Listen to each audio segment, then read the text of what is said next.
One of the concerns that other people have raised about Afghanistan in terms of what kind of scenarios could wind up inviting an al-Qaeda presence ultimately into place would be, of course, some failure of the central government, followed by civil warfare, followed by the creation of large ungoverned spaces, namely potential sanctuaries. And some people have voiced the concern that ethnic tension or rivalry could lead to that outcome, where you essentially have a reincarnation of the Northern Alliance that winds up trying to hold on to the north and west of the country, whereas the Pashtun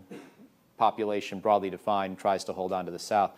I think this risk is generally overrated because, first of all, most of the Pashtuns hate the Taliban.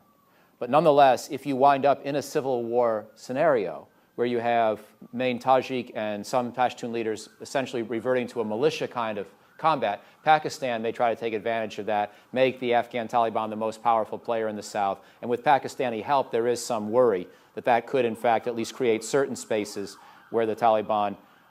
did provide sanctuary for al-Qaeda. So to me, the number one antidote to this, apart from the ongoing patience with which President Obama is admirably drawing down our forces, is to think very hard about the Afghan political transition of the next couple of years. There's been an intriguing idea of the last few weeks that President Karzai himself has seemed to be willing to discuss in public, which is the possibility of accelerating the Afghan presidential election to next year, so that some of that transition happens before we leave with our main combat forces. There are dangers, of course, in that kind of improvisation, because it could mean that, if it happens all very quickly, after the smoke settles and so forth, Karzai has handpicked his successor and nobody else has a chance to organize. That's the downside. But on balance, I think this is a good idea, because I think it will encourage, first of all, Karzai to be, in a sense,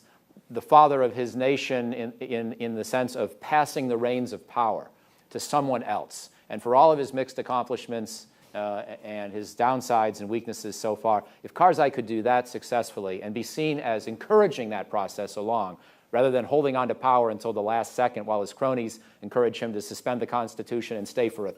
a third or fourth term, if he could do that, I think it would really reduce the prospects of civil war in Afghanistan and therefore reduce the prospects of al-Qaeda getting a sanctuary there in the future. So keep your eye attuned to Afghan politics. They're becoming a little more interesting and important.